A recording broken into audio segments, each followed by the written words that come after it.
turagushimiye mu izina rya Yesu. Bantu baho b'abanyamahanga babonye umucyo bati hari umuntu w'Imana witwa Elisa, niwe uvuga ngo ari mu nama zacu kandi adahari. Ubwo umwuka w'Imana amuhishurira ibyo turimo kuvuga byose, hanyuma akagenda nawe akabwira umwami w'Abisirayeli, bagapanga neza ingando zabo, bityo natwe ntitubashe kubatsinda.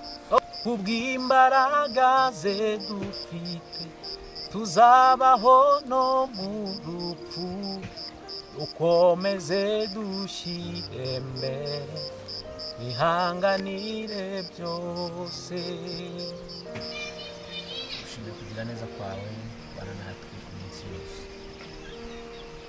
ubwo duhaye umwanya wo kongera kuvuga ibyawe. Ndasabye kugira ngo twese dutunganye, dukore ibidafite umumaro byose, kugira ngo ijambo ryawe mwami ryamamare iminsi yose. Uhagarare natwe kandi twibuze bituzuye, bityo abazabyumva bazabirinda, abantu bawe bose mwami, aho ubutumwa bwiza buzagera bazahimbaza izina ryawe, mu izina rya Yesu. Amashuri nanone kugira ngo tuganire ku magambo y'Imana, amagambo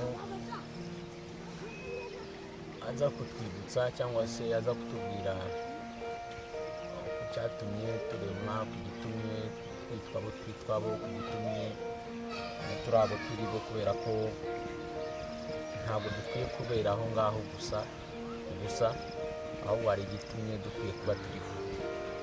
Kugira ngo twifashishe amagambo y'Imana dusanga mu gitabo cy'Abami igice cya 6, turasoma umurongo w'9, dusimbuke dusome n'umurongo wa 23.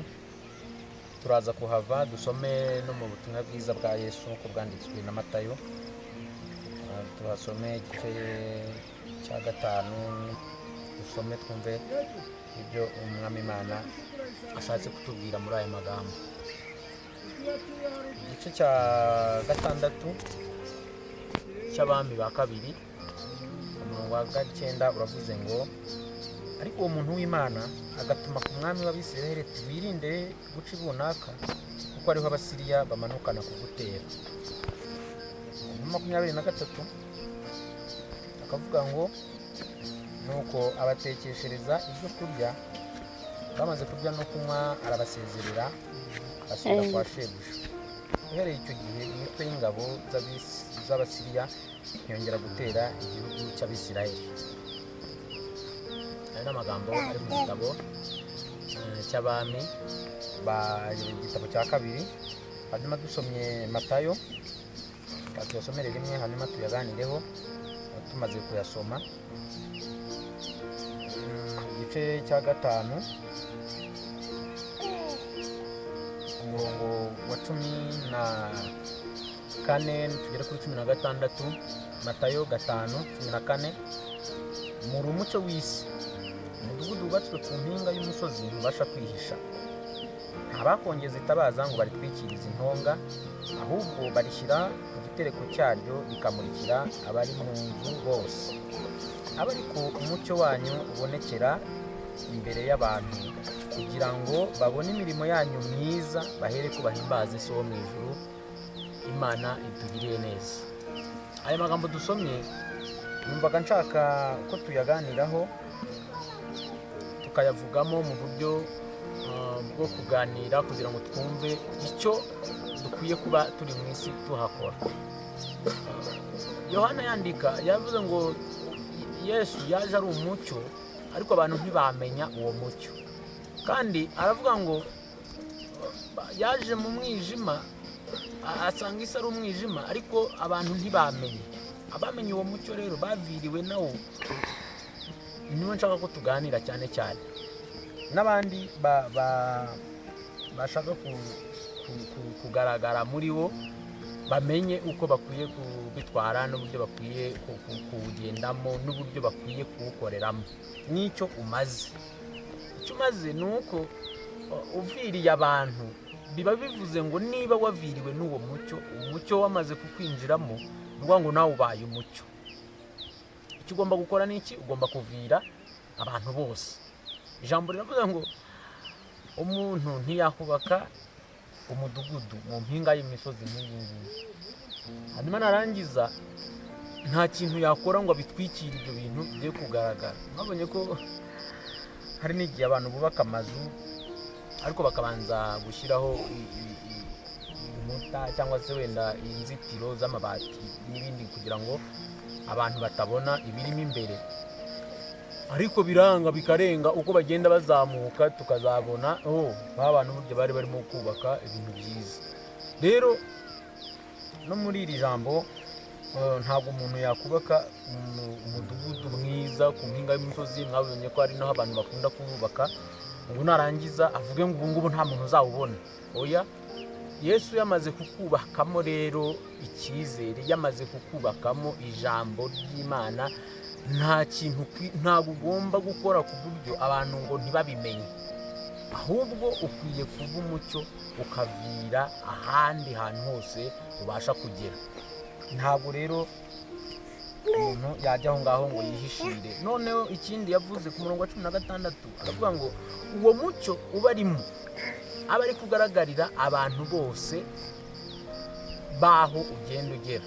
Uwo mucyo ukwiye kugaragara mu rugo, uwo mucyo ukwiye kugaragara mu kazi. Sinzi yenda nzabaze abantu biwanjye niba umucyo ndimo ujya ubagaragarira se, cyangwa se abo dukorana umucyo ujya ubagaragarira. Uwo mucyo ukwiye kugaragara ahantu hose ku buryo ibyo turimo tugendana nawo umuntu wese amenya ngo uriya muntu arimo umucyo w'Imana. Hanyuma umurongo wa 16 turasoza uvuga ngo uwo mucyo bari kugaragarira abantu bose, hanyuma nibabona imirimo yanyu myiza bahimbaze So wo mu ijuru.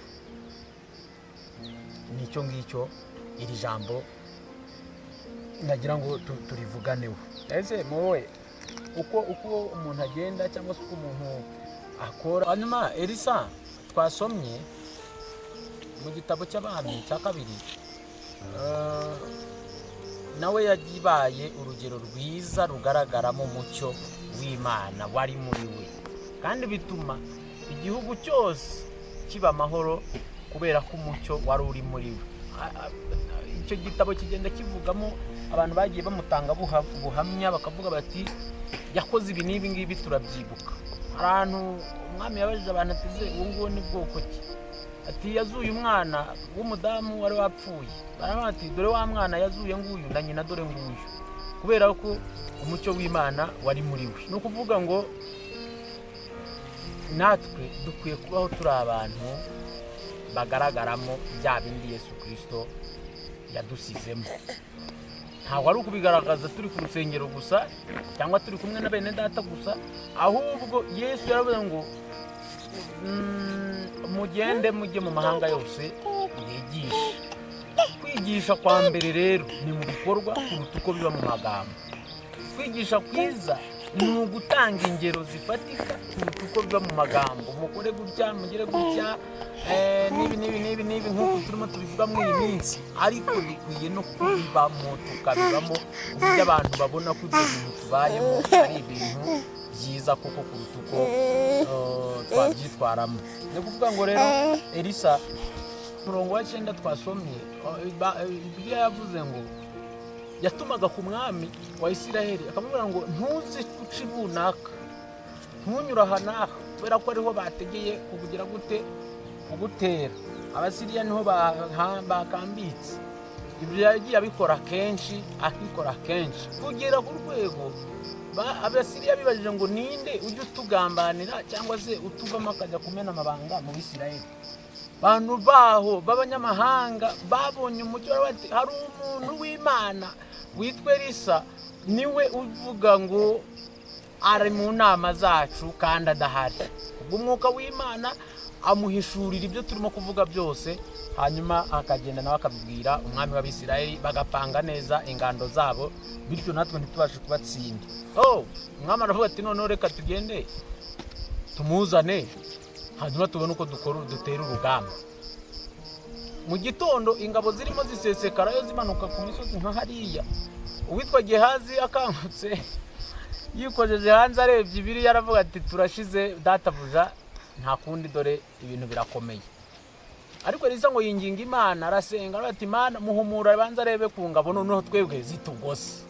Abangaba dore na amafarashi na amacumu ni imiheto, ariko noneho Gehazi ngo agiye guhishurirwa abona izibagose mu muriro, ni ingabo zo mu ijuru zikomeye. Ubwo bimeze gutyo rero noneho nta mpamvu n'imwe yo gutinya. Umurongo wa 23 wavuze ngo icyo gihe ingabo z'Abasiriya zirekeraho ntizongera kuzatera igihugu cy'Abisirayeli ukundi, kubera ko umuntu w'Imana umwe yabaye maso. None twibaze ikibazo kivuga ngo ko turi benshi, ni nako indirimbo imwe ivuga ngo turabasirikare benshi ogejwe mu maraso, umwami wacu Yesu Kristo ni nawe muyobozi. Kubw'imbaraga ze dufite tuzabaho no mu rupfu, dukomeze dushyire mbere ihanganire byose. Ubwo turi kumwe nawe, ubwo umucyo we uri muri twebwe, igikwiriye nuko noneho wa mucyo ugaragarira abantu bose, bakamenya ko hari umucyo watuviriye ukadutandukanya n'ibikorwa by'umwijima. Noneho imirimo dukorera mu mucyo ikaza akaba ari yivuga mu bantu kuruta uko twe tuvugayo. Nicyo nifuzaga ko tuganira, nicyo nifuzaga ko twongera guhana tukakivuganaho, umuntu wese ntareba uruhande ahagazemo. Elisa ari mu batubanjirije bahagaze neza kandi bubahisha Imana, haba mu gihugu cya Isirayeli haba no mu banyamahanga mu babisha babo. Nuko rero natwe twari dukwiye kubigiraho, tukamenya ngo turamufatiraho urugero, turamufatiraho nk'icyitegererezo cy'abizera. Turi abasirikare benshi bogejwe mu maraso y'umwami wacu Yesu Kristo, kandi noneho ngo kubw'imbaraga ze dufite tuzabaho no mu rupfu. Impamvu mvuze iyo ndirimbo nuko na Elisa byamubayeho, yakoze n'ibitangaza, na nyuma yo gupfa akava muri uyu mubiri, abantu bamanuye umuntu bagiye kumushyingura, bageze mu nzira babona igitero noneho cyongeye cyakaze, bati mujugunya aho ngaho n'ubundi hari undi bahashyize, ubwo benda baraturana cyangwa babanemo. Ariko wa wundi barambitsemo wari upfuye, kubera ko Elisa yapfuye, urusengero rw'Imana muri we rugikora, rugifite amavuta, rugifite imbaraga, rugifite umuriro, wa wundi wari upfuye arazuka akurikira abandi nawe atahana nabo. Uko ni nako abantu b'Imana barimo Kristo Yesu. Ariko Mana udufashe kandi utwiyereke bundi bushyashya, kugira ngo tubashe kugaragara nk'umucyo, tubashe kubaho nk'abantu bahisha Imana, nk'abantu bakorera Imana by'ukuri kandi bafite ibyo barimo kuyigaragazaho, kugira ngo abantu nibabona imirimo yanyu myiza bahere ko bahimbaze Yesu wo mu ijuru. Abantu ntibakeneye kubabwira ko muririmba muri korali zingahe, indirimbo ziriho ubu bari utuntu tweza cyane turyohereye, ni sawa, ariko ibyo ntabwo ari byo abantu bakeneye, kuko mu rusengero baziririmba, hari n'izo njya numva bacuranga no ku kabari no mu rusengero twazibyinnye. Hanyuma rero icyagira icyo kidufasha muri iyi minsi ya none, kikadufasha ivugabutumwa kandi rikagenda neza, ni uko twakora imirimo y'umucyo, hanyuma abantu bayibona bagahimbaza Data wo mu ijuru. Nibyo naragize ngo tuganireho, kubera ko abatubanjirije n'urwo rugero badusigiye. Hanyuma rero ndagira ngo dusenge Imana, icyifuzo dukwiye gukuramo ni uko umuntu wese yakwigenzura akareba imikorere ye mu minsi yose amaze mu murimo w'Imana. Ni abantu bangahe bashimye imirimo yawe bigatuma Data wa twese ahimbazwa? Muri iyi minsi dufite ikibazo cy'uko tutagira urukundo, kandi ari rwo fondasiyo y'ibintu byose. kugera n'ubwo n'abo twita bo mu nzu y'Imana nabo ibibazo bibageraho ntitubimenye, tukazongera kubamenya ari uko wari umaze iminsi ubahe wari waragiye ariko runaka wabuze. Ibaze nyine nawe ngo ibindi bintu byose turimo gukora ni ibisanzwe, ni nk'iby'abantu bo mu isi, ni nk'iby'abantu n'ubundi babandi twebwe tutavuga ko ari abakristo, ariko icy'Imana uyu munsi dushatseho, icyo umwuka w'Imana ashatse kutubwira, icyo numvaga nari mfite ku mutima ni ukukubwira ngo ukwiye gukora ivugabutumwa rishingiye ku mirimo, rishingiye ku mirimo ifatika kuruta gukora ivugabutumwa rishingiye ku magambo. Kandi ntabwo mbivuga wenda ngo mbibwire abantu, kuko nanjye ndetse n'abo tubana bafite ukundi kuntu bakwiye kwiga, dufite ukundi kuntu dukwiye guhindura imikorere kugira ngo umwami Imana ahabwe icyubahiro ari mu ijuru, isi ntigatume umwami Imana asuzugurwa, ahubwo dukwiye guhaguruka twese tugashaka uburyo twamamaza ubwami bw'Imana. Ndabashimiye cyane, Imana ibahe umugisha, kandi kudutera inkunga ikomeye ni ugukomeza kwamamaza ubu butumwa bwiza.